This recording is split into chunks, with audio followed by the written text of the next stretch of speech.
Bom dia, graça e paz.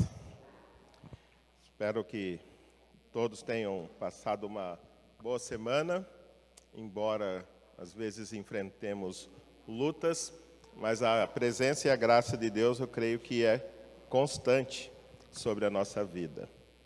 Estamos de volta, depois de uma semana ali em Florianópolis, fazendo um treinamento sobre cultura missional. Eu creio que a partir disso, como da outra vez, a gente teve algumas iniciativas aqui na igreja, nós vamos também conversar essa semana e vamos montar algumas ações para que a gente implante aqui na igreja aquilo que nós aprendemos ali. Muito bom ver o que Deus está fazendo no mundo e como Ele tem nos encorajado a participar daquilo que Ele tem feito. Todos nós podemos participar daquilo que Deus tem feito no mundo, se tão somente a gente colocar a nossa vida à disposição do reino de Deus. Então, ore por isso, para que a gente consiga, a partir da semana que vem, se reunir e começar a estabelecer um plano que vai levar cada um de nós a ser mais ativo no reino de Deus. Continuando, nós estamos estudando Cristologia, a pessoa do Senhor Jesus. Quem Ele é, aquilo que Ele fez, a importância dEle para a nossa existência. Acho que coloca no 18, slide 18, o que a gente viu até agora. A gente começou falando da pré-existência do Senhor Jesus. O que seria a pré-existência? Quem que lembra o que é a pré-existência do Senhor Jesus? Que Ele já existia antes de todas as coisas. Na verdade, Ele sempre existiu. Antes de tudo ter sido criado, Ele já existia. Então, estamos falando da sua pré-existência. Nós começamos a mostrar isso. E a gente viu, através das Escrituras, que Jesus, Ele criou todas as coisas vieram por intermédio dEle, logo Ele tinha que ter existido antes. Algumas pessoas perguntam, mas Ele não passou a existir quando Ele encarnou? Não. A encarnação, Ele apenas assumiu uma figura humana, mas Ele já existia antes de encarnar. Ele apenas assumiu uma figura humana. Então a gente viu isso na sua encarnação, e a gente também viu a semana passada a humanidade dele. Nós vimos que ele é plenamente humano, 100% humano. Algumas pessoas acreditam que há uma fusão entre a humanidade e entre a divindade. E a gente viu que não. Ele continuava sendo 100% humano, mas também, agora hoje nós vamos ver a sua divindade. Ele também é 100% divino. E na humanidade, vocês lembram alguma coisa que provava a humanidade dele? Que a gente pode acreditar que ele era 100% humano? Ele comia, bebia, ele chorou, cansou, mas ele também nasceu de uma mulher. Nasceu de uma mulher. Embora o nascimento dele seja ímpar. Não tenha outro nascimento, porque não houve a participação do homem, só houve a participação da mulher, e Maria ela foi fecundada pelo próprio Espírito Santo. Então, foi dito como um nascimento virginal. Jesus é uma pessoa sem igual, mas ele era 100% homem. Qual a única diferença entre Jesus e nós? Ele não pecou. Ele não tinha a natureza pecaminosa assim como nós temos. E hoje nós vamos partir então para ver a divindade do Senhor Jesus. Nós vamos ver que a Bíblia mostra que Jesus, Ele é plenamente Deus, assim como o Pai. E começaremos vendo provada pelos os próprios nomes que é dado a Jesus. Tem algumas religiões que acreditam que Jesus é apenas o Filho de Deus, e não o próprio Deus que encarnou.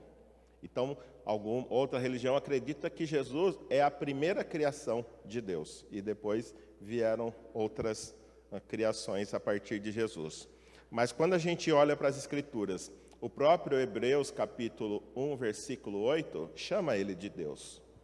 Né? E Deus com letra maiúscula, não com letra minúscula, como algumas denominações o chamam. Por exemplo, Testemunho de Jeová acredita que Jesus é um Deus, mas um Deus com letra minúscula. Então, se é um Deus com letra minúscula, existe pelo menos dois deuses. E a Bíblia diz que existe um único Deus, que subsiste em três pessoas diferentes. Quando a gente estudar a Trindade, a gente vai ver mais sobre isso. Mas olha o que diz ali, Hebreus capítulo 1, versículo 8. Mas a respeito do Filho diz: o teu trono, ó Deus, subsiste para todos sempre.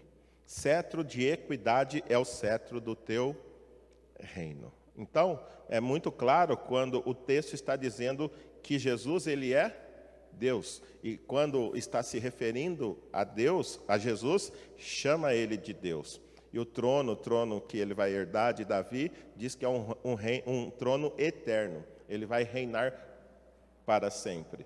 Logo, não poderia estar falando de um homem, porque homens não reinam para sempre. Né?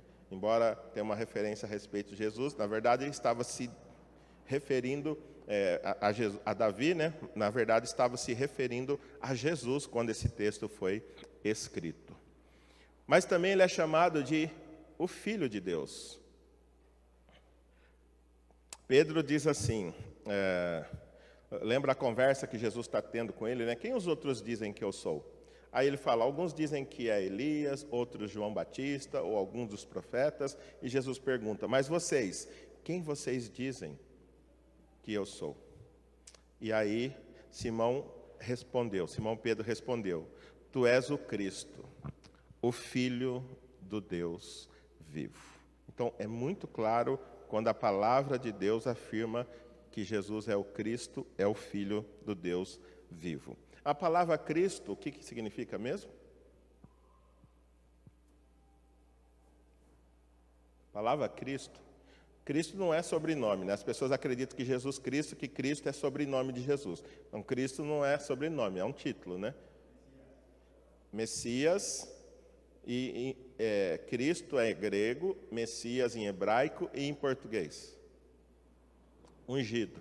Então, ele é ungido, aquele que foi escolhido por Deus e autorizado por Deus para realizar a vontade de Deus. Ele também foi chamado de Senhor. E essa palavra Senhor, no grego, ela é muito importante. Olha lá o que diz o texto. Está dizendo assim, ó. Ele lhes disse, então como é que Davi, falando pelo Espírito, o chama Senhor? Pois ele afirma, o Senhor disse ao meu Senhor, senta-te à minha direita, até que eu ponha os teus inimigos debaixo de teus pés. Se, pois, Davi o chama Senhor, como pode ser ele seu filho? Está tendo uma discussão entre Jesus e os fariseus, né? Quem as pessoas dizem que será o filho, o Messias? De quem que ele será filho? De quem ele será filho? E aí aqui diz assim, que ele será filho, que ele é chamado aqui, ó. Então disse o meu Senhor ao meu Senhor. É Davi falando a respeito de Jesus. Se Davi chama Jesus de Senhor, como é que ele pode ser filho de Davi? Então ele está mostrando, quando Jesus está conversando com os fariseus, ele está mostrando a sua divindade, né? Porque os fariseus não acreditam que Jesus era divino. Então, quando eles estão conversando e mostrando a sua divindade, Jesus fala, lógico que ele é divino. Por quê? Porque como é que Davi chama ele? De Senhor. Se ele chama de Senhor, então ele não pode ser filho de Davi. Embora ele venha da linhagem de Davi, mas ele é maior do que Davi. Quando eles honravam Davi, ele estava mostrando, vocês têm que honrar muito mais o filho de Davi. Muito mais. Por quê? Porque ele é Deus. E os fariseus recusavam reconhecer Jesus como Messias. E também ele é chamado de Rei dos Reis e Senhor dos Senhores. Quando a gente vai lá para o final de Apocalipse, e Apocalipse é um livro extraordinário que pode trazer paz e consolo ao nosso coração. Muitas vezes as pessoas têm medo de ler Apocalipse. Eu ouvia falar, se a gente ler Apocalipse a gente vai ficar louco, né? A gente vai pirar. Mas Apocalipse é o livro que traz mais consolo para o coração humano, principalmente para os cristãos, na época em que estamos vivendo. Apocalipse foi escrito numa época de dura perseguição, aonde parecia que o mal está vencendo. E hoje aqui no Brasil parece que o mal está vencendo. A gente vê pessoas de bem sendo prejudicadas, pessoas de bem sendo perseguidas, e parece que ninguém tem nada, condição alguma de fazer algo contra. Mas vai ler Apocalipse, porque lá no final o bem vai vencer o mal. Então, Apocalipse já mostra a consumação da história. E na consumação da história, mesmo aqueles que não querem reconhecer, vão ter que reconhecer que Jesus é Senhor. Então, olha o que diz a respeito de Jesus. Então, ouvi algo semelhante ao som de uma grande multidão, como o estrondo de muitas águas e fortes trovões que bradava. Aleluia! Pois reina o Senhor, o nosso Deus, o Todo-Poderoso. Regozijemo-nos, vamos alegrar-nos e dar-lhe glória, pois chegou a hora do casamento do Cordeiro, e a sua noiva já se aprontou. Então, ele fala a respeito que o Senhor reina, o nosso Deus, o Todo-Poderoso. Está falando a respeito de Jesus. Então, Jesus, ele é o Rei dos Reis, ele vai reinar sobre toda a terra, sobre todas as coisas. Então, a Bíblia mostra que Jesus é divino. A Bíblia mostra que Jesus é o Rei dos Reis. A Bíblia mostra que Jesus, ele é uma figura sem igual na história da humanidade. Algumas das características também de Jesus apontam para a sua divindade. Alguns dos atributos de Jesus. Quais são alguns atributos que nós já falamos, a gente fala bastante por aqui sobre isso. Quais atributos que provam que Jesus é divino enquanto ele esteve aqui entre nós? Ele ressuscitou mortos, isso significa o quê?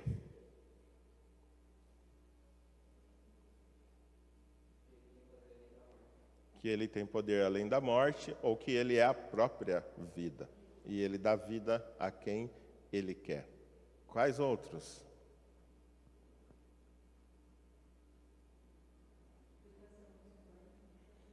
Multiplicação dos pães mostrou que ele é o quê?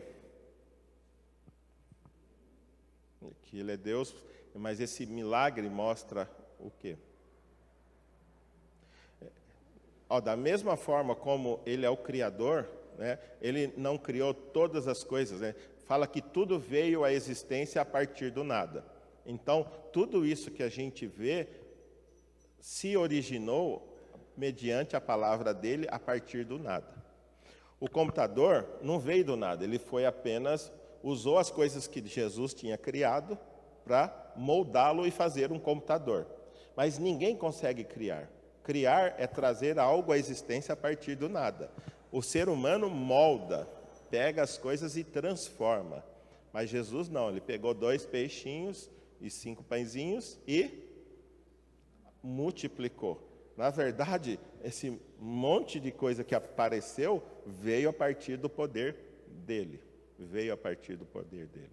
Então, quando ele multiplicou, ele mostrou que ele era o Criador. Ele era onipotente. Então, um dos atributos que a gente vê com Jesus é a sua onipotência. Olha o verso 18 de Mateus 28, fala assim, ó. Então Jesus aproximou-se deles e disse: foi-me dada toda a autoridade nos céus e na terra. Então, quando está dizendo assim que foi-lhe dada toda a autoridade, está falando assim, todo o poder foi dado a ele. Tanto nos céus quanto na terra. Tudo que você imaginar de autoridade está debaixo do poder dele. Ele é capaz de fazer qualquer coisa em qualquer lugar, com qualquer pessoa. Ele é onipotente, ele tem todo o poder. E isso deve trazer tranquilidade para nós nos momentos de incerteza, no momento de dificuldade, porque Jesus, como a gente viu na sua humanidade, por que ele encarnou? Para experimentar tudo aquilo que experimentamos. Então, quando você está sendo tentado, está sendo provado, está sofrendo, sendo injustiçado, todas as coisas que acontecem com você de ruim, ele experimentou, menos o pecado. Portanto, ele pode nos socorrer quando a gente clama a ele. E aqui mostra que ele tem poder, porque ele é todo poderoso, ele é capaz de nos socorrer. Mas mostra também uma coisa importante, que faz parte da divindade: onisciência. Quando a gente olha para esse texto, veja o que diz o Evangelho de João 1,48. Jesus conheceu André, aí André levou ele até Natanael, e Natanael perguntou: pode vir coisa boa de Nazaré? Aí ele falou: venha e vê. Quando Natanael chega para conversar com Jesus, e ele fala assim: eis aí um varão em quem não há dolo. Mas ele fala: da onde você me conhece? E aí Jesus fala: antes de te ver embaixo da figueira, eu já te via quando você estava ali embaixo da figueira. E o que aconteceu? O Natanael ficou impressionado, porque ele tinha certeza que ele estava sozinho. Ninguém tinha visto ele lá embaixo. Ninguém, exceto Deus. Então diz assim, perguntou Natanael: de onde me conheces? Jesus respondeu: eu o vi quando você ainda estava debaixo da figueira, antes de Filipe o chamar. Aí ele falou assim: mas como é que você sabe? Então mostra a onisciência de Deus, de Jesus. Qual a importância da onisciência de Jesus para nosso relacionamento com Ele?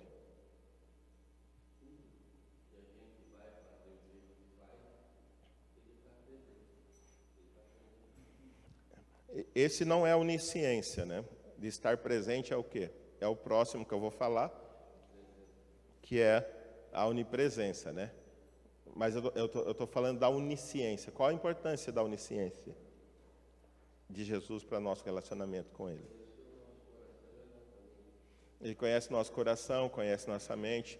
Ele conhece o que nós já fizemos, o que vamos fazer, o que já aconteceu, o que vai acontecer. Ele, às vezes, pode parecer que nós estamos sozinhos, abandonados. Não, nós nunca estamos sozinhos. Ele sempre sabe aquilo que está passando no nosso coração e Ele está sempre à disposição para nos socorrer. E é uma faca de dois gumes, né? Ele sabe tanto o quanto nós sofremos e estamos precisando dele, mas Ele também sabe o que nós pensamos, o que nós planejamos, que é contra a vontade dele. Então Ele sabe de todas as coisas. Então, com Ele, não adianta a gente fazer teatro. Por quê? Porque Ele conhece o mais profundo da nossa alma. E isso é bom, porque quando estamos em desespero buscando a Ele, a gente não precisa explicar. Ele sabe exatamente o que estamos passando. Mas também é ruim quando nós achamos que Ele é como as pessoas que podem se comover com o nosso choro, né? Ele não se comove com o nosso choro, porque Ele sabe exatamente. Lembra quando Jesus está conversando com os fariseus e ele fala: ele conhecia, mas ele não confiava, porque ele sabia muito bem quem era o homem. Ali nos evangelhos, numa das conversas, ele diz: ele sabe quem nós somos.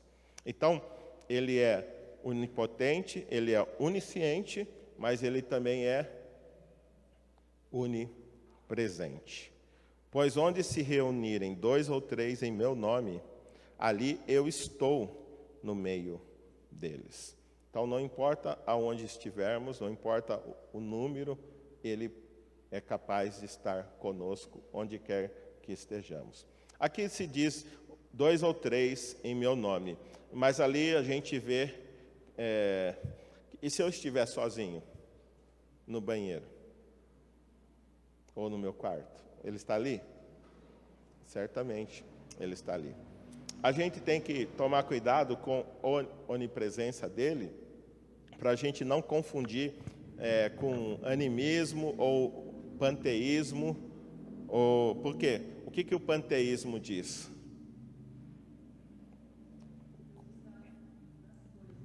Deus está em tudo, né? Está nas coisas.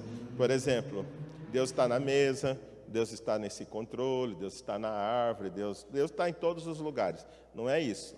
Ele exerce a sua santa presença em todos os lugares, mas ele não se confunde com as coisas criadas. As coisas criadas são uma coisa, ele é outra coisa que manifesta a sua presença em todos os lugares. Então, embora ele manifeste a sua santa presença, não quer dizer que ele está nas coisas. Ele está em todo lugar, mas não está nas coisas. Ele pode estar num cristão, né? Aquele que recebe a Cristo como seu Salvador, se arrependeu e foi salvo, o Espírito Santo passa a habitar. Então, a presença do Senhor como o Espírito Santo é constante na vida de todos aqueles que creem em Jesus. Como vocês já falaram, ele também é vida, né? Então diz assim: nele estava a vida e esta era a luz dos homens. Duas características importantes de Jesus: vida e luz, né? Eu sempre gosto de lembrar vocês a respeito de duas palavras, né? Que para vida em grego, uma é bios, da onde vem biologia, estudo da vida, e a outra a gente tem visto muitas pessoas colocando o nome dos seus filhos de Zoé, né? Que é Zoé, que é uma... a gente não tem o zeta aqui no nosso alfabeto, mas é traduzido por Zoé, que significa vida, mas não é a vida biológica, é uma vida espiritual. É uma vida abundante, uma vida que vale a pena ser vivida. Então, aqui ele está dizendo, ele é essa vida. Uma pessoa que nasce e nunca teve relacionamento com Jesus, nunca o conheceu e nunca se entregou, só tem bios. Está vivendo uma vida biológica. Mas a partir do momento que essa pessoa ouve o Evangelho e crê no Evangelho, ele recebe bios, que é uma vida que o capacita a ter um relacionamento com Deus, e a partir de então ele vai desenvolver esse relacionamento até que ele chegue ali na glória e tenha vida plena, vida perfeita. A próxima característica, que é o que nós precisamos muito hoje, que ele é a verdade. Então, respondeu-lhes Jesus: eu sou o caminho, eu sou a verdade e a vida. E ninguém vem ao Pai a não ser por mim. Quando ele diz ser a verdade, o que significa a verdade? Porque hoje as pessoas acreditam que não é possível se conhecer a verdade. Mas outro grupo acredita que é possível conhecer parte da verdade, porque a verdade nunca é absoluta. E a questão é, existe uma verdade absoluta? Porque o texto está dizendo, eu sou o caminho. E quando ele coloca o artigo definido o, ele não está dizendo que ele é um dos caminhos, ele está dizendo que ele é o único caminho. E ali, quando ele está também dizendo, eu sou a verdade, e tem um artigo definido, ele está dizendo, eu sou a única verdade. Fora de Jesus não há verdade. Qualquer outra coisa que leve você contra aquilo que ele te disse, não é verdade, é mentira. E o que é a verdade? É a expressão exata de um fato, é algo que não pode ser contradito, né? É algo que é real. E ele está dizendo, eu sou tudo isso. Tudo aquilo que eu digo a vocês não pode ser contradito, porque eu sou a verdade. E hoje nós vivemos num mundo de mentira, cheio de mentiras, cheio de farsas, mas ele não. Se você está cansado de seguir e ser enganado, siga Jesus. Ele é a verdade, e a verdade muda. A verdade muda? Não.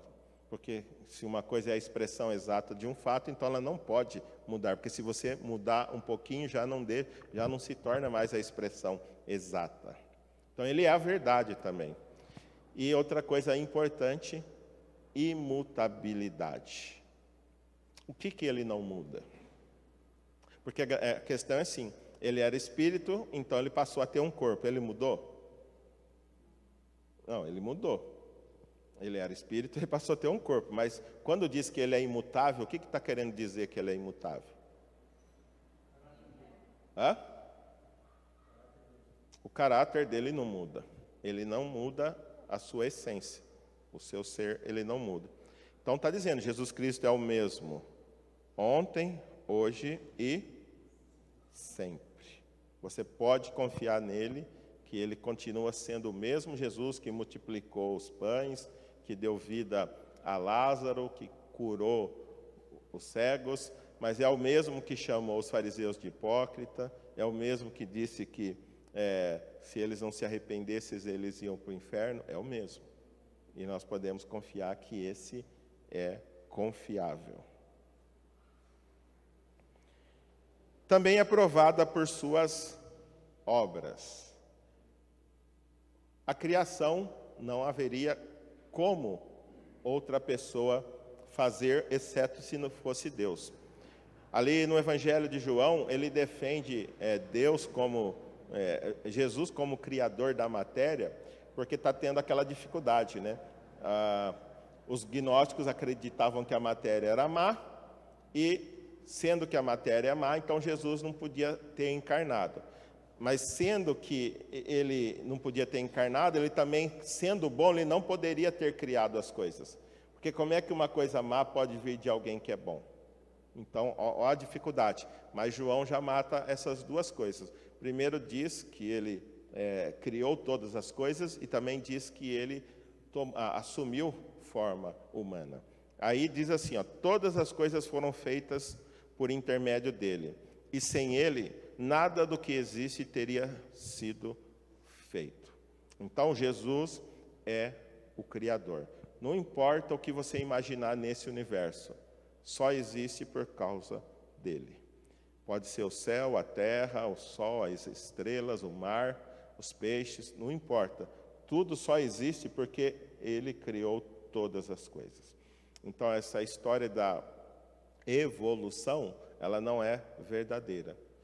Todas as coisas começaram a partir do poder de Jesus, e ele criou todas as coisas. O sistema solar, do jeito que está, as galáxias, tudo foi criado a partir da palavra dele. O sol, a lua, as estrelas, tudo foi criado por meio dele. Então, uma das provas que a Bíblia dá da sua divindade é que acredita a ele a criação de todas as coisas. Mas também tem uma linha de pensamento, tudo bem, ele criou todas as coisas, mas ele só deu corda no universo e largou o universo funcionando a seu bel prazer. Isso é verdade? Por que o seu coração está batendo agora? Porque Deus quer, porque Jesus quer, porque ele está mantendo a sua santa influência de forma que o nosso coração continua batendo. Olha o que diz Paulo quando escreve aos Filipenses. Ele diz assim, ele, falando de Jesus, né, é antes de todas as coisas, e nele tudo subsiste. Essa palavra subsiste, ela é interessante, se você for analisar ela, está dizendo assim, que a sua existência está debaixo de um poder que faz com que ela continue existindo. Então, é subsistência, é uma existência condicionada. Ninguém é independente de Deus. Até o ateu, até o satanista, qualquer pessoa que blasfema, que não está nem aí com Deus, ainda assim, a vida dessa pessoa só está existindo porque Deus está exercendo a sua influência. Então, todos nós temos uma existência derivada. Por isso, não há motivo para orgulho, para vanglória, não há motivo para soberba. Por quê? Porque se nós estamos aqui, é porque a nossa existência é derivada, é dependente do poder de Deus. E aí esse texto de Paulo, de Colossenses, diz que tudo subsiste. Se o sol está ali brilhando, se a lua está lá em cima, se o mar está ali, chega e volta, é porque o poder de Deus está sendo exercido, o poder de Jesus está ali controlando para que todas as coisas sejam assim. Agora, a questão mais difícil e a que Deus deu mais dificuldade e a que levou os fariseus a partir para cima, e as autoridades judaicas, né, partir para cima de Jesus, foi por causa desse próximo ponto: perdão dos pecados. O que é o pecado? Tudo que desagrada a Deus. Mas, biblicamente, como é que nós podemos chamar o pecado? Transgressão do quê? Transgressão da lei. Está ali em 1 João, capítulo, se não me engano, 3, verso 4. Vamos ver lá.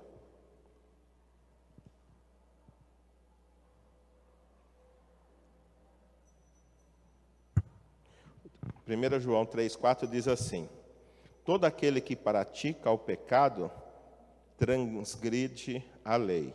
De fato, o pecado é a transgressão da lei. A gente viu aqui, semana passada, à noite, a respeito de Adão e Eva, né? O que foi o pecado de Adão e Eva? Desobedeceram, mas, no certo sentido, comparando com João, 1 João 3,4, o que eles fizeram? Eles transgrediram a lei. O que é transgredir?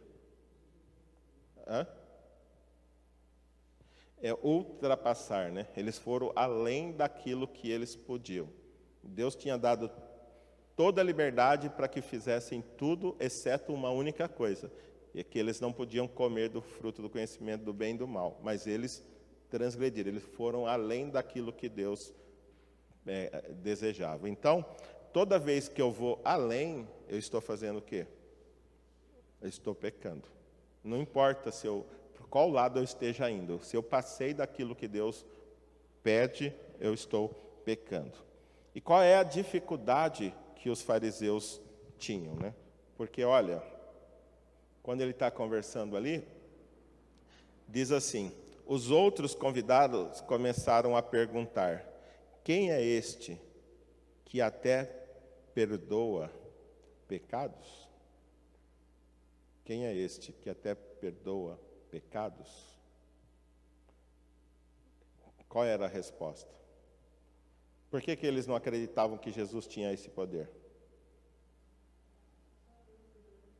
Que só Deus perdoa pecados. Então, se ele está perdoando o pecado, a pergunta é: quem é este? Ou melhor, o que ele está pensando que é? Quem ele pensa que é? Quem ele pensa que é? E como é que os pecados são perdoados?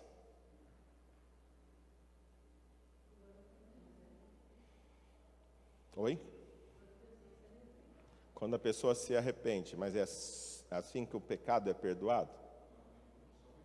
Oi?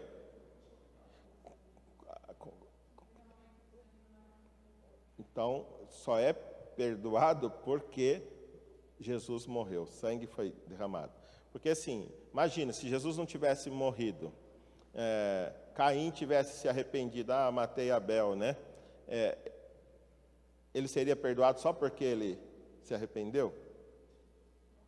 Não, era necessário que houvesse derramamento de sangue. Houve o derramamento de sangue que já estava previsto. Aí que está a importância de Jesus ser 100% homem e 100% Deus. Porque o sacrifício de Jesus, quando ele morreu ali na cruz, o sacrifício dele é suficiente para pagar todos os pecados que foram cometidos antes dele e suficiente para pagar todos os pecados que foram cometidos depois dele. Então, tanto o do pessoal do Antigo Testamento quanto do Novo Testamento são perdoados a partir do arrependimento e confessão. Jesus sempre falou, né? Arrependei-vos e crede no Evangelho. Arrependimento e quê? Mas o que é o Evangelho? Que Jesus morreu pelos nossos pecados. Então, quando eu creio que Jesus morreu pelos meus pecados, então os meus pecados são cancelados. Sim, mas todos os pecados é mediante aquilo que já seria feito, né? Então, não importa. Lá nos pecados dos irmãos de José, os pecados de Davi, todos esses são pagos por quê? Porque o Cordeiro viria para tirar o pecado do mundo. Ele não tinha morrido, mas como eu falei, os pecados antes e os pecados depois são pagos porque Jesus morreria. Então, porque a grande questão é assim, por que alguém não entra no céu? Liga o outro também, por favor. Gina, liga esse daí também. E liga aí, está muito quente, eu também estou suando aqui. Então a grande questão é assim, por que o perdão dos pecados é importante? O que o pecado faz conosco? Nos afasta de Deus. Isaías 59, 1 e 2 diz, os nossos pecados colocam uma barreira, impede que a gente chegue até até Deus.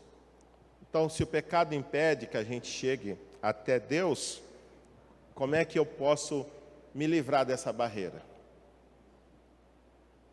Aí, o próprio João, Evangelho de João, a primeira carta de João 1,7 diz assim: se andarmos na luz como Ele na luz está, temos comunhão com os outros, e o sangue de Jesus, o seu Filho, nos purifica de todo o pecado.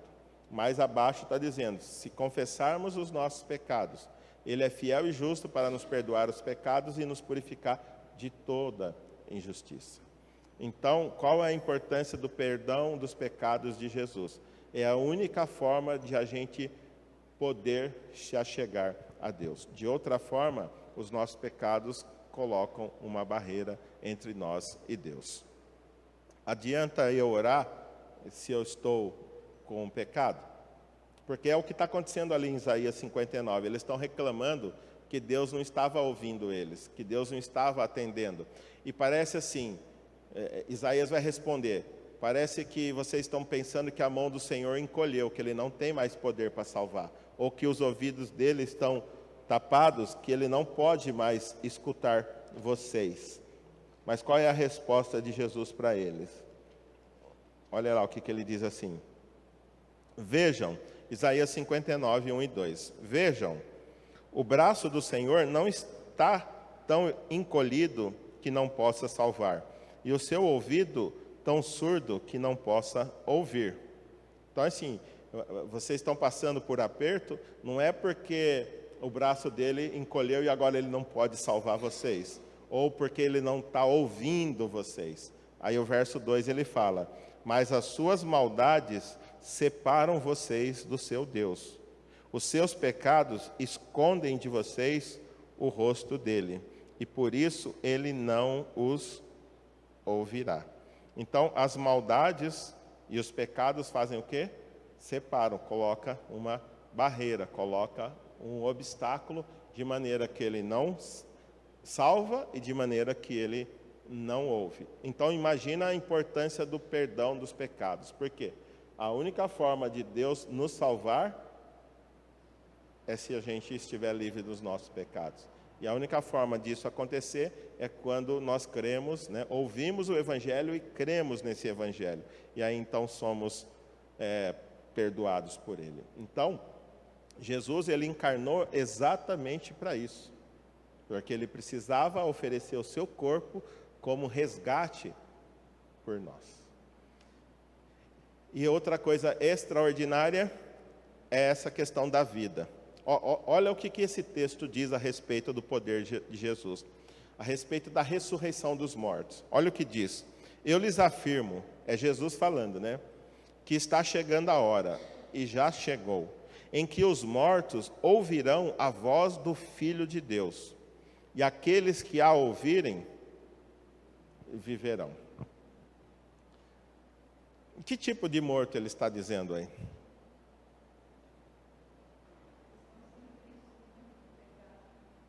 Então, mas ele está falando, né, chegando a hora em que os mortos ouvirão a voz do Filho de Deus. Oi? Quem não tem o filho é morto. Então, será que ele está falando de mortos que estão deitados ali no cemitério ou de pessoas que estão vivendo sem Cristo?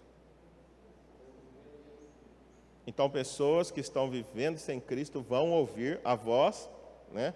E é o que diz lá Efésios 1, 13 e 14. Quando vocês ouviram o Evangelho que os salvou, e tendo nele crido, vocês foram selados pelo Espírito Santo de Deus. Então, quando a gente ouve e crê, nós somos selados. Então, uma pessoa que não tem Cristo, ela está espiritualmente morta. Mas, mais para frente, a gente vê que ele não está falando apenas daqueles que estão mortos espiritualmente. Ele está dizendo daqueles que realmente estão sem a vida biológica. Não foi o que aconteceu com Lázaro? Ele diz que ele é a ressurreição e a vida. Agora, imagina só, um parente seu morto há 4 dias, a família desolada, sem saber o que vai fazer. né? Porque uma morte repentina desestrutura, às vezes, uma família. Aí imagina Jesus chegando na sua casa e você meio triste, porque você pediu para Jesus viesse. Mas ele só chegou depois de 4 dias. E quando a gente vai lá para o capítulo 11 de João, a gente entende que ele chegou depois de 4 dias de maneira propositada. Foi proposital que ele não chegou na hora. Ele chegou só depois de 4 dias.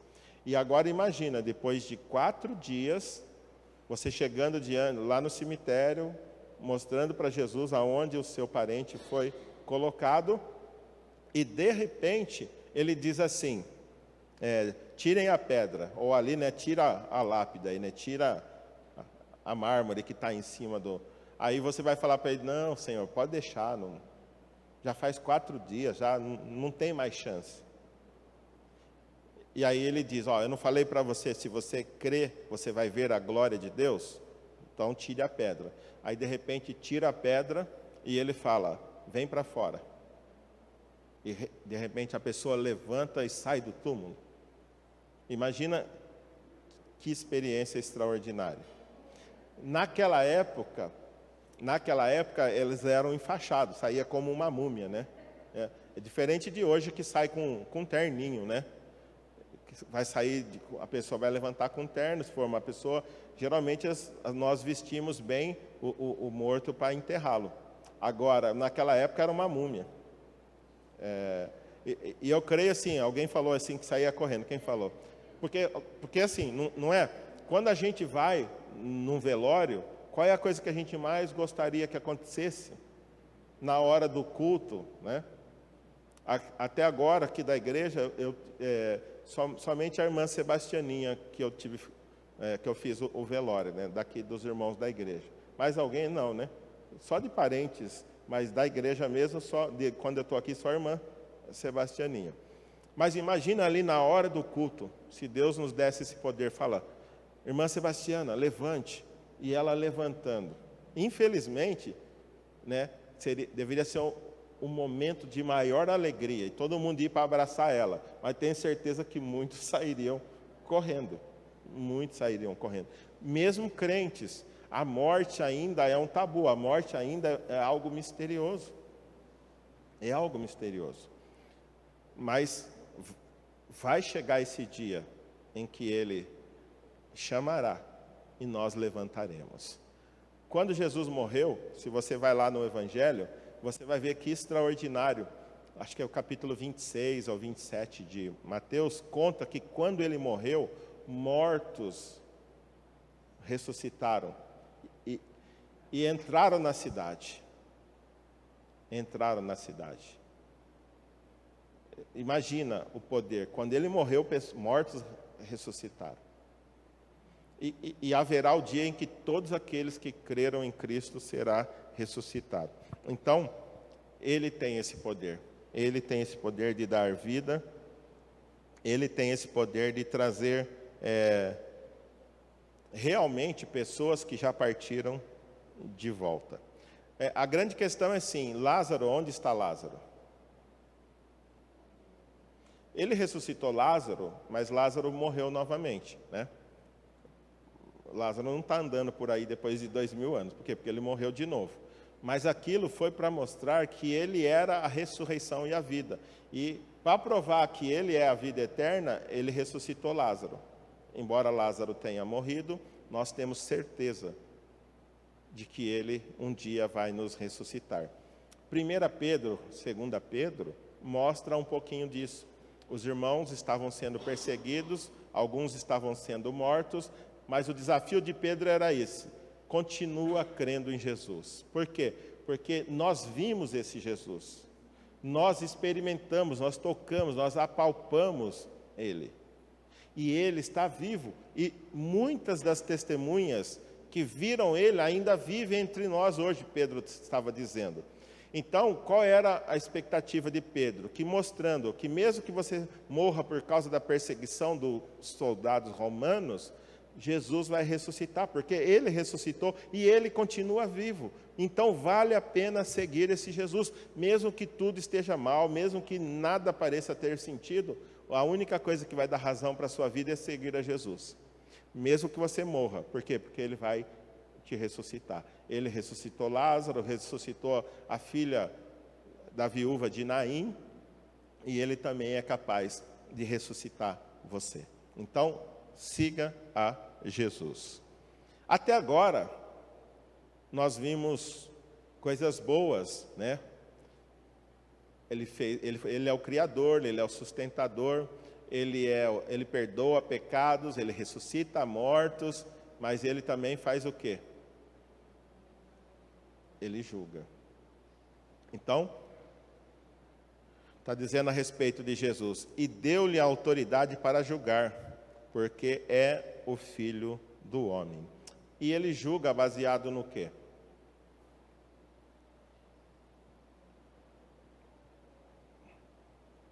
Baseado na verdade, ele é a verdade. Ele julga baseado nos fatos. Então, não tem como eu fazer chantagem emocional com ele, porque não funciona com ele.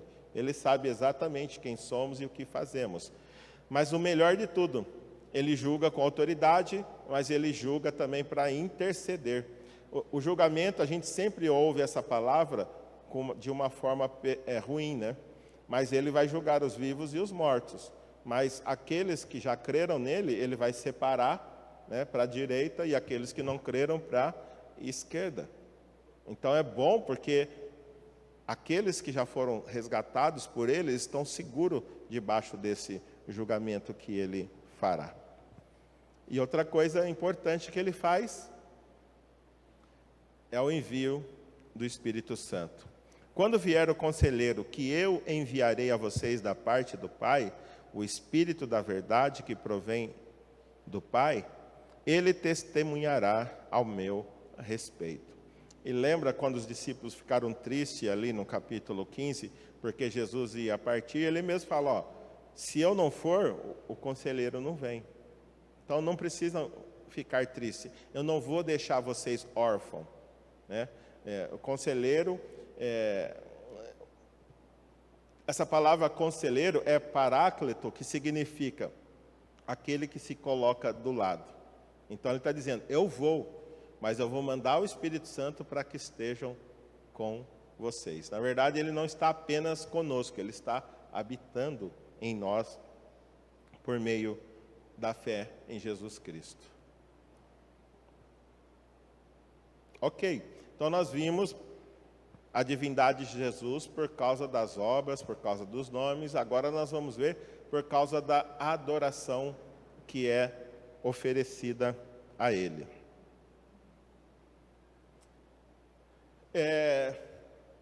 Hoje, quem vocês acham que é digno de ser adorado?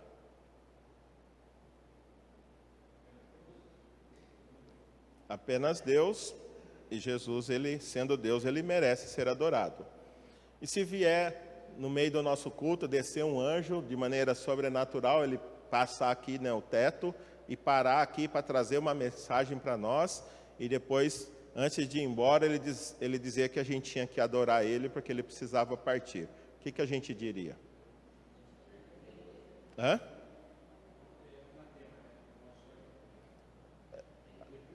Amaldiçoar por quê? Porque ele está nos levando a fazer algo que a palavra de Deus condena. Então, por mais miraculoso que seja, por mais extraordinária que seja a experiência, se essa pessoa, como diz Gálatas, ainda que um anjo, ou eu mesmo, trouxer um evangelho que vai além daquele que já foi ensinado, seja maldito. Paulo não tira nem ele da questão, ele fala, por exemplo, se eu desistir daquilo que eu estou ensinando a vocês a respeito de Jesus e vier pregando um outro Salvador, eu tenho que ser maldito, Paulo dizia. Mesmo que um anjo faça isso. E aí, Hebreus, vocês têm que ler Hebreus com essa perspectiva. É um livro extraordinário e que mostra que Jesus é superior a tudo, superior a todos. Até mesmo aos anjos. Então, ele recebeu a adoração aos anjos. E ainda, quando Deus introduz o primogênito no mundo, diz: todos os anjos de Deus o adorem. Então, todos os anjos são obrigados a adorar a Jesus. É interessante que quando João se prostra diante do anjo, ali em Apocalipse, quando ele foi receber a revelação, e o anjo aparece para mostrar algo grandioso para ele, ele quer adorar o anjo. O que o anjo diz para ele? Não, nós somos conservos, eu também sou servo de Deus, assim como você. Você é servo de Deus, eu também sou. Adore a Deus. O próprio anjo fala, adore a Deus. E hoje a gente vê gente adorando o anjo, fazendo culto, acendendo velas para anjo. Anjos são criaturas. O próprio Hebreus 1:10 diz que eles são criaturas de Deus, né? São servos de Deus, enviados para ministrar a serviço daqueles que vão herdar a salvação. Então nós não podemos adorar aos anjos. Hebreus 1:14 fala assim, os anjos não são todos eles espíritos ministradores enviados para servir aqueles que hão de herdar a salvação? Então, os anjos estão a nosso serviço. A serviço daqueles que vão herdar a salvação. Eles não são dignos de serem adorados, porque não que eles não tenham dignidade, eles são servos de Deus, ministros de Deus, eles estão servindo diante de Deus, mas eles continuam sendo servos, continuam sendo criaturas assim como nós. Digno de adoração é só Deus, só Jesus. E o livro de Hebreus está falando isso, Jesus é superior aos anjos. Oi? Sim.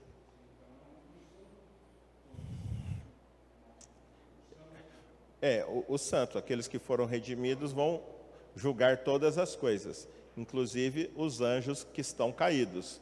Não esses anjos, não Gabriel, mas os anjos caídos, né?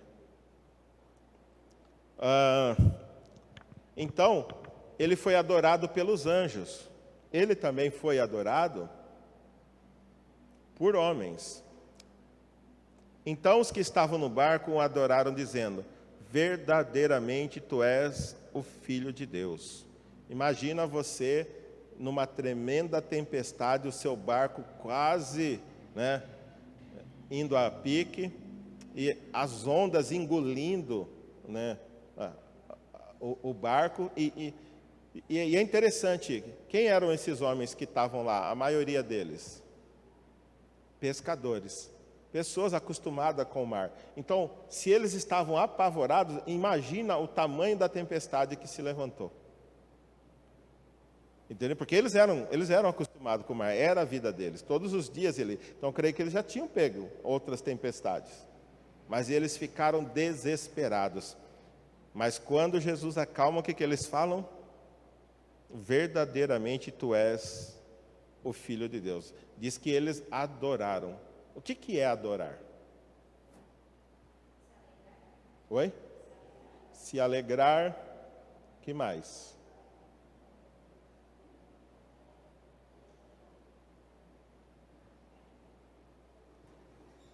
A palavra principal é se render, né? No sentido assim, você é o... Não é quando alguém faz algo grandioso, as pessoas vão falar, é como se estivesse reconhecendo, o que você fez é... E quando a gente adora a Deus, é como se a gente estivesse se prostrando, reconhecendo quem Ele é, né?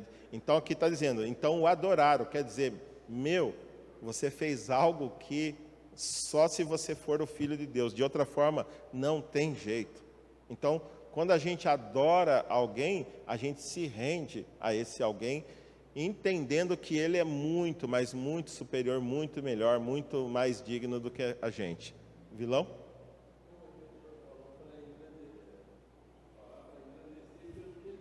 Isso.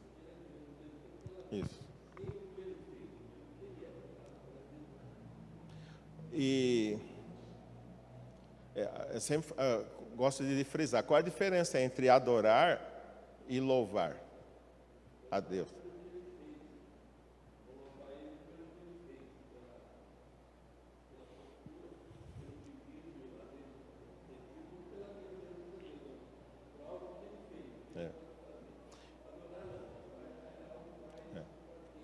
Quando a gente louva, geralmente a gente está reconhecendo um benefício que Ele nos fez. Deus, muito obrigado pelo alimento que o Senhor nos dá, obrigado pela saúde, pela vida, isso nós estamos louvando. Mas quando a gente está adorando, por exemplo, Jó tinha motivo para adorar? Depois que ele perdeu tudo, ele continuou adorando. Então, qual que era a disputa entre Satanás e Deus? Satanás diz assim, ó, o Senhor só é adorado porque o Senhor dá tudo o que essas criaturas querem. Tira o que essas criaturas querem e você vai ver se ele vai continuar te adorando. E Deus falou, vai, tudo está na sua mão, só não toque na vida dele. Aí ele tirou todos os bens, tirou os 10 filhos, tirou os bois, as ovelhas, os camelos, tirou tudo. E aí ele disse assim, ele adorou a Deus e disse, Deus tirou, bendito seja o nome do Senhor. Aí Jó continuou adorando a Deus. Quando o Satanás de novo diante de Deus falou, tá vendo, meu servo Jó, mesmo você me incitando contra ele, ele continua fiel. Aí ele falou, pele por pele, e você vai ver se ele vai continuar te adorando. Toque na pele dele. Aí Deus falou, pode ir, só não toque na vida. Imagina uma pessoa cheia de úlcera, a ponto de sentar e pegar telhas para coçar as feridas. E mesmo assim, ele não pecou.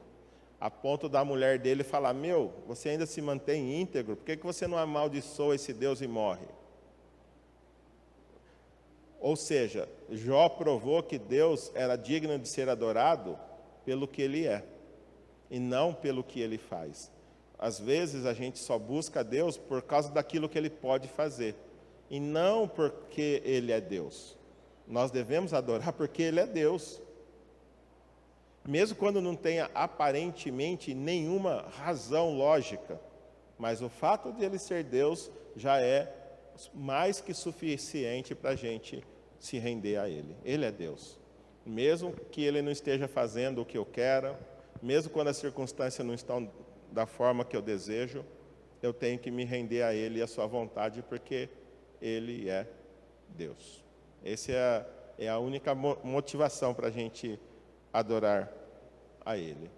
E também vai ser adorado por todos, né? Ali em Filipenses 2:10, quando está mostrando a respeito que Jesus se esvaziou, mas Deus o exaltou, ele encerra falando assim, para que ao nome de Jesus se dobre todo joelho, nos céus, na terra e debaixo da terra. Ou seja, aqueles que estão ali nos céus, aqueles que estão aqui e aqueles que já estão mortos, todos devem adorar, mais cedo ou mais tarde. Mesmo aqueles que hoje se rejeitam, mesmo aqueles que se dizem ateus, mesmo aqueles que se dizem satanistas, um dia vão dobrar o joelho e vão adorar a Jesus. É pena que hoje ele está dando liberdade para a gente adorá-lo espontaneamente, se render espontaneamente. Mas lá naquele dia, onde todos vão dobrar o joelho, muitos, até aqueles que rejeitaram e que vão para o inferno, antes de ir para o inferno, vão ter que reconhecer que o Senhor é Rei. E também, o ponto E aqui, a divindade de Jesus é provada pela sua igualdade na Trindade. Ele é igual ao Pai. Quando a gente vai ali em João, diz assim, respondeu Jesus, se alguém me ama, obedecerá a minha palavra. Meu Pai o amará. Nós viremos a ele e faremos morada nele. Então, ele está se colocando em pé de igualdade com Deus. Nós viremos a ele e faremos morada nele. E o outro texto de João 10:30, eu e o Pai somos um. Da mesma forma que a gente não consegue entender como um é três e três é um, é um conceito difícil, né? Conceito difícil, entender a Trindade. Eu e o Pai somos um. Sim, um único Deus. Mas esse único Deus, ele subsiste em três pessoas diferentes. O Pai, o Filho e o Espírito Santo é um único Deus, mas três pessoas diferentes. É muito para a nossa cabeça, mas se a gente negar isso, nós estamos negando um ensino claro da palavra. Ele e o Pai são um. Eu tenho que crer, embora eu não entenda. Ok? Ele é igual ao Pai. E ele sendo colocado em pé de igualdade com o Pai e o Espírito Santo. Quem é que tem toda a autoridade nos céus e na terra? O Pai, o Filho, mas o Espírito Santo também tem toda a autoridade no céu e na terra. E olha ali, Paulo colocando ele em pé de igualdade com o Espírito Santo na bênção, né? Geralmente não é isso que os pastores dizem. A graça do Senhor Jesus, o amor de Deus e a comunhão do Espírito Santo sejam com todos vocês. Então, os três sendo colocados em pé de igualdade. O Filho, o Pai e o Espírito. Então, quando a gente olha para esses textos, a gente entende a divindade de Jesus, mostrando que na Trindade ele tem igualdade com o Espírito e também com o Pai.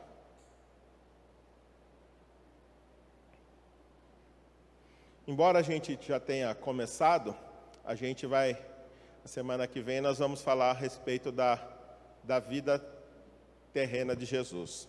Nós já falamos, ele é pré-existente, ele existia antes de todas as coisas. Nós já falamos da encarnação dele, que foi uma encarnação singular. Nenhuma outra pessoa nasceu da forma como ele nasceu, mediante a atuação do Espírito Santo. Mas a gente sabe que ele nasceu de uma mulher e ele foi 100% humano. E isso é importante quando a gente for estudar a salvação, é importante entender isso. E a gente viu também a humanidade perfeita de Jesus, que ele é homem como qualquer um de nós, homem ou mulher, ele tinha toda a humanidade, menos a natureza pecaminosa, né? Ele não pecou.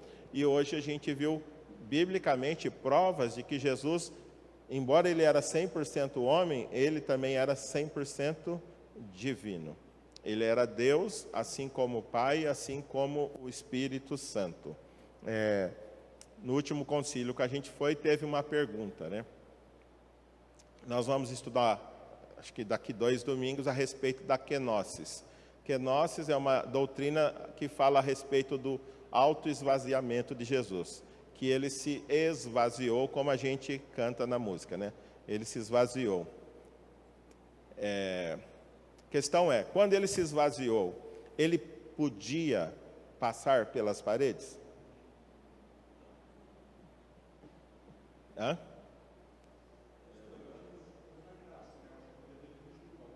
Oi? Se esvaziou do quê?